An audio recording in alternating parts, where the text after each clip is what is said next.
I'm Jack, and today we'll be showing you how to approach Section 1 Part B on the seminar exam on May 5th, 2016.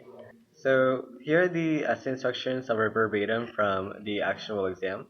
The focus on this essay is comparing and contrasting two articles that the exam will provide for you.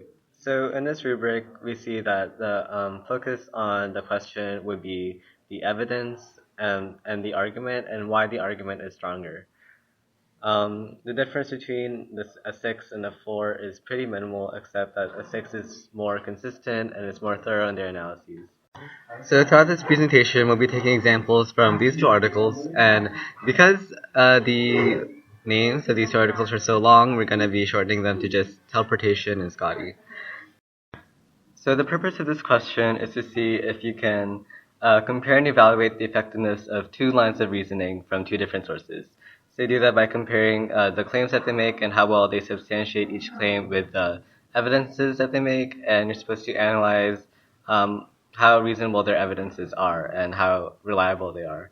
And also, you can analyze their lines of reasoning by examining their counter-arguments and how they substantiate that with the evidence that they have. So with their examples to the right, we can see their two theses, which is set with their lines of reasoning. So from there, you can compare these lines of reasonings and their effectiveness by examining each source's evidence and how they substantiate their arguments with that evidence. So based on the 2015 scores from the last AP, these are the common errors that the scorers have found. So the big focus here, as you can see from the list, is analysis. The analyses are usually like either superficial or vague or even non-existent. Try not to write too long of an introduction or summary when you're writing and just go straight for the analysis. Also try to make sure that you're not relying on your personal beliefs and biases and your emotions to analyze the paper, and rely instead on the content that they give you and the evidences and the reliability of their sources. Also try not to discount the whole source document that they provide you because you find one weak or invalid source. A paper can have weaknesses, but that doesn't mean it's the weaker paper.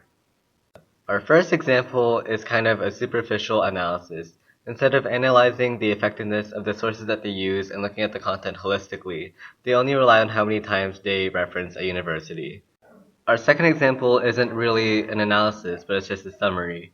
Our third example isn't exactly an analysis because it's mostly just restating a fact. And our fourth example relies on the tone of the sources rather than relying on the content to analyze the effectiveness of each argument. So for some advice on how to tackle this essay. So this is all about comparing two different lines of reasoning. So you should be able to understand, recognize, and discuss that. Of course, it's a good idea to practice comparing two sources. And it's also a good idea to familiarize yourself with the different citations for different genres of writing. For example, for what we have on the right, they are, or the examples that we're using, they are magazine articles. And magazines don't usually have things like in-text citations. They usually just describe where they got their sources from.